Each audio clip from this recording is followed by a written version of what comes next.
Biz ғана емес, қадір тұтқан бабалар, аналардан туған небір даналар, ана деген тіршіліктің тірегі, армысыздар қасиетті аналар. Армысыздар қымбаттыздар, аналар, арулар, көңілдеріңізге көктем шуағындай сезімнен нұр құйып, тағы да 8-ші наурыз халықаралық әйелдер күні келді. Осынау көркем мерекенің қай кезде де орны бөлек. Олай болатыны аналарға деген ыстық сезім, алғыс пен құрмет ешқашан сөнбей емес. Олар өмірдің тілі, көңілдің жыры, әр отбасын алтын діңгегі. Мынау тыныссыз тіршілікпен кең дүниенің өзі тек аналармен ажаба. Бүгінгі арайлап атқан нұрлы таңмен бірге әрбір сәби жүрегі өзінде соқса, бүгінгі мерекелік кешіміз де аналарға арналады.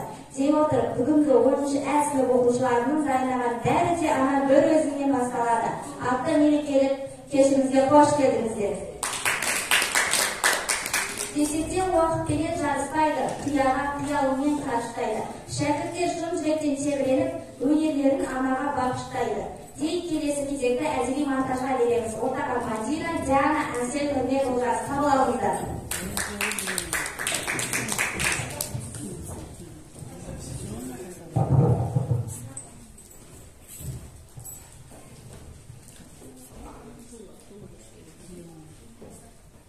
Мұқағали Мақатаев, шеше сен бақыттысың.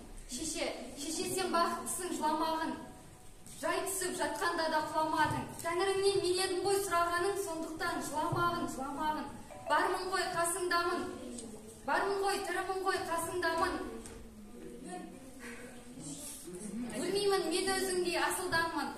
Таусылып, өз-өзіңнен шашылмағын, байырғы берекеңді қашырмағын. Мен сенің қанықпын ғой көз жасыңа, өзім кепіл тот басып тоз басыма. Екі жыр жазсам, бірін саған арнап, шеше деп жаздым ылғи сөз басына. Шеше сен бақыттысың, тербетебек, туба талдай иілген бесігіңді. Ой екен сөзбен осы үніңмен, сенің үнің ана мерім білдірген, тербеткенде әлде айтып сол үнмен, бесігімді анасында күн көрген. Сол үндесіп өмір сырын ығалдым, сонда білдім табиғаттың жыранын, оянсам да сол дауысты іздеппін, жыласам да сол үндесіп жұбандым. Кеткен башаға, омен өмір қаншама, анасы өмір бола ма, айтырашы башада, алса кетсем де, сағынамын мен сені, ақшашанда жағымнан табылатын менің анашым. Қандай жақсы құлақта ән болып тұрғаны, көңілге әркез сол мерінің тұрбағы, сол дауысқа жетпейді ана бар елден, бар байлығы, бар жауғары күлді әні. Сол бір үнмен жаным тілеп көктеген, өсіп келем, жақсы болсам деп келем, түн ұйқынды сан бөлігі өткерген, емегімді ақтауға серт беріп. Өткен ғажап мейірім толы үнеді, сол мейірімнен жанына кез түледі, сол мейірімнен қуат алып өзінен, ысырылды жамандықтың түнегі. Жүрекке нәр беріп шабат көңілін, жақсы істерге жетелейді сенің, айналаңа мейірімге ана бөлуге, кезектерде үзін-үзін солында.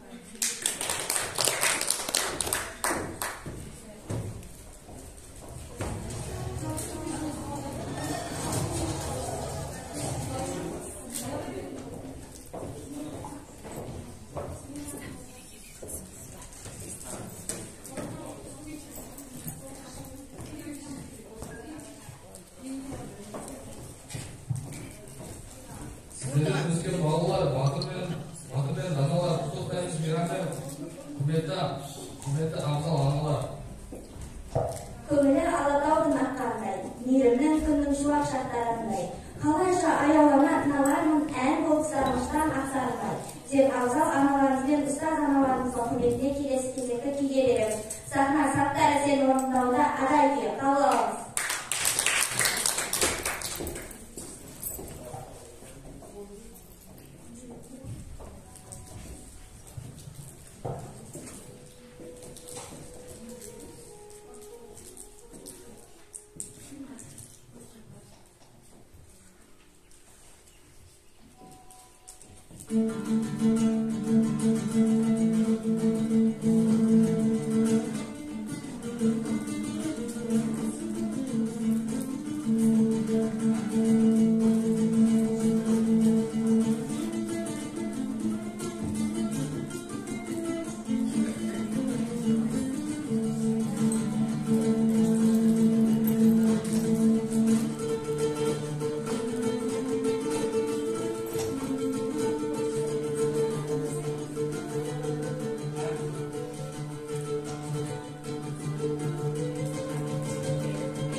Аркаш, Аружан, Ахмажан, Салтанат. Қабыл аламыз.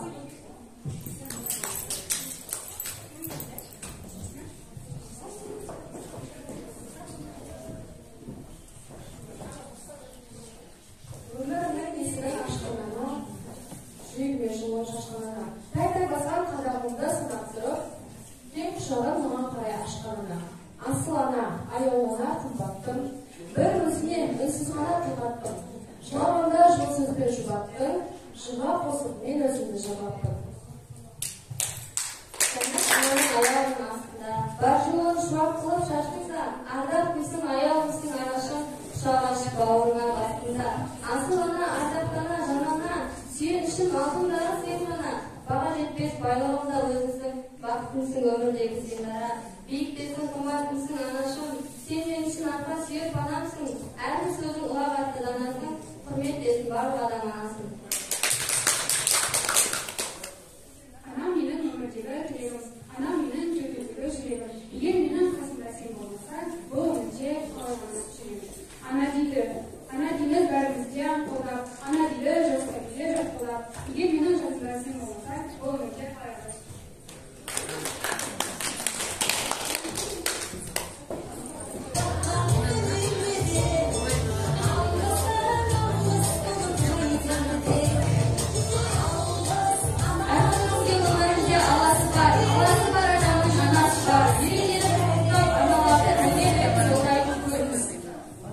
Аққулар ұйықтағанда ортада сынып оқушылары.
Дәстүр, ырым, жаймен Құдай қалды.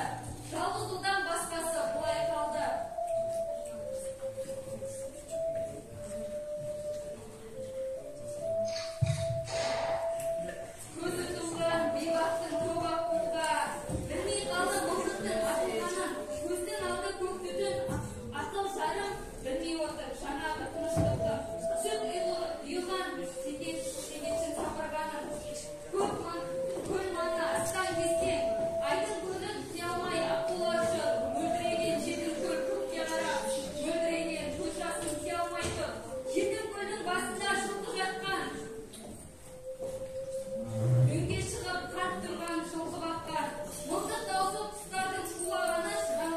Асан қыз бермеді. Япыр-ай, таң азанмен кім болды екен? Қай жетесіз екен бұл ақылды өлтірген, қасиетіне түскен? Кім екен? Ей, кімсің? Берген. Есімің кім? Жаныңмада неге ақылды ағасың? Байғұс әйел үн-түнсіз жылап тұрды. Қарттың үні меңзең қып құлақ ұрды. Қолындағы мылтығын құшақтап кеп, бөгелмей жетім көлге лақтырады. Қартқа қарай ақырын аяңдады. Қарусызға қарт еді аянбады.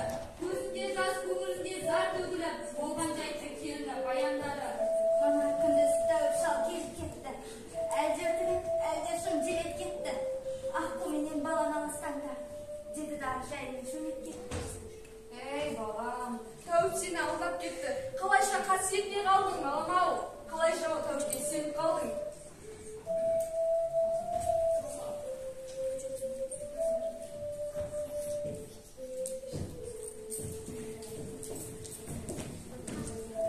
Жоқ ата, әлек боп арпалысып зорлайды мен.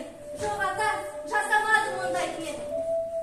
Естігенім батыл еді, әйтеуір ақуақтан болмайды деп.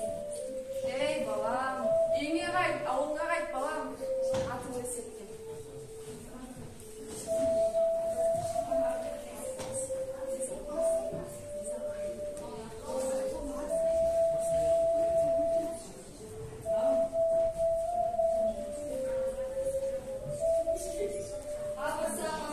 Абыр-сабыр үй маңы дүрбелеңді. Алғаш оны абыржып білмегенді.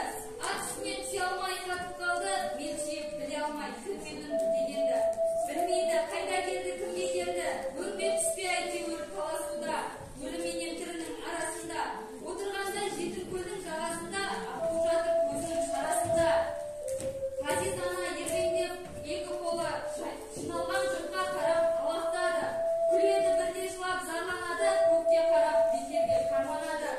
Бірде үнсіз мелшиіп тыңдайды, құлағында аққудың арман әні. Бірде ана көкке жайып алақанын.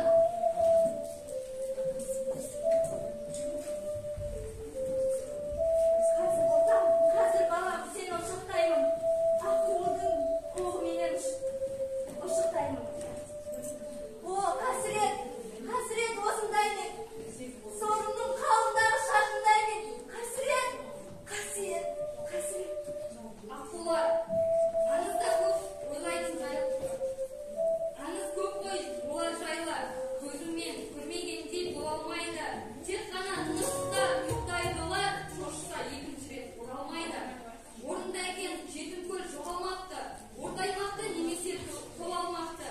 Жағалауын жаулапты жасыл жалғыз, қасиетті аққулар оралмапты.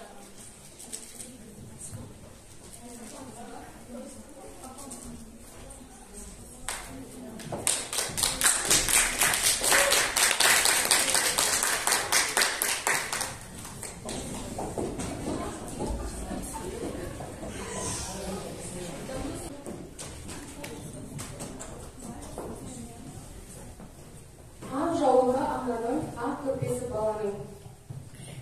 Ақ шашты ана баласын жастығым дейді, ақылды бала айкүнім анашым дейді. Ана алдында құрмет, ата алдында қызмет. Алты ұлтқа адамды ханым десе болады, сыйласа бірге адамды жаным десе болады. Анаңа ауыр сөзі, суд айтпа, атаңа ауыр жұраппа. Ананың сүті бал, баланың тілі бал. Ана көркі алдындағы баласы, қала көркі үйі орман ағашы. Ана алақанның аясы, ақшынардың саясы.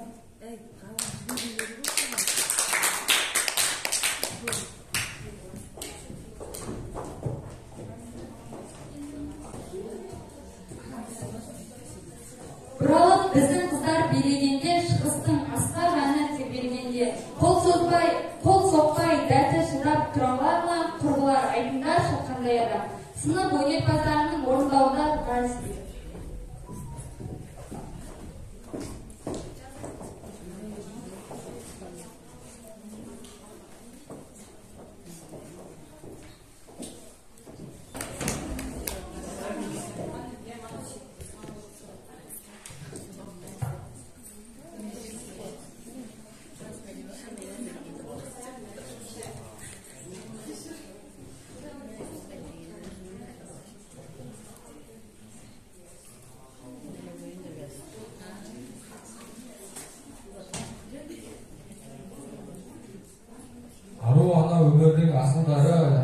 Жайнасын көлемінің жасыл бағы сендер үшін ән мен жыры шырқалуда сендер үшін мереке шашулары.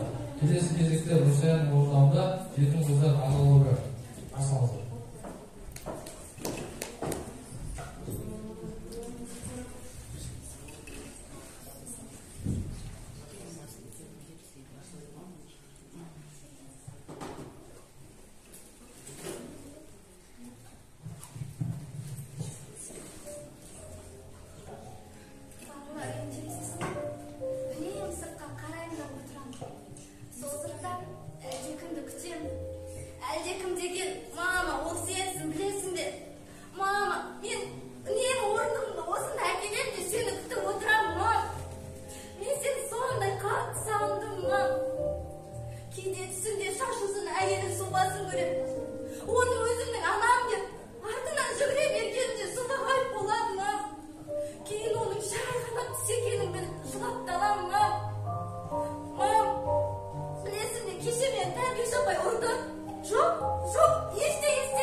сыйлық табыстаймыз.